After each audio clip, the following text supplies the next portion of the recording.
ఆడోళ్ళ మెడల మీద ఉన్న షేన్లను తెంపే దొంగగాళ్ళ గురించి, ఇండ్ల జొరబడి సొమ్ములు ఎత్తుకపోయే సోంబేరిగాళ్ళ గురించి మస్తు వార్తలు చెప్పుకున్నాం మన జోర్దార్లా.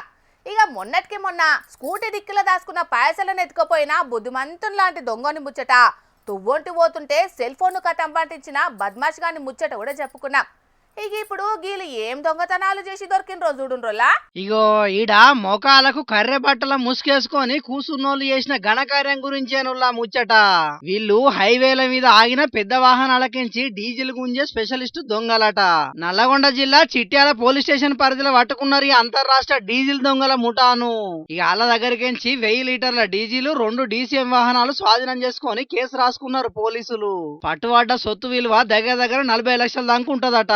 ఈ దొరికిన దొంగగాళ్ళంతా ఏపీలున్న పల్నాడు జిల్లా మనుషులట. ఇక వీళ్ళ మీద కేసు రాసి విచారణ చేసుడే కాదు, ఈ ముచ్చట అందరికి తెలిసి పెద్ద రోడ్ల మీద ప్రయాణాలు చేసే డ్రైవర్ అన్నలకు జాగ్రత్తలు చెప్పాలని పోలీసు పెద్దసార్లు ఈ పని ముంగటేసుకున్నారు.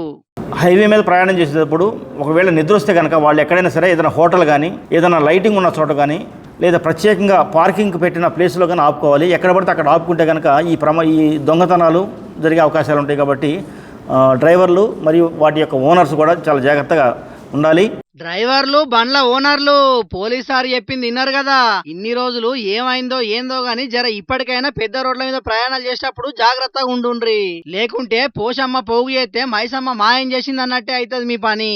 మీరు ఎన్ని మాటల ట్యాంక్ ఫుల్ చేయించినా ఈ దొంగగాల చేతికి చిక్కితే మాత్రం మొత్తం బీర్చి పారేస్తారు.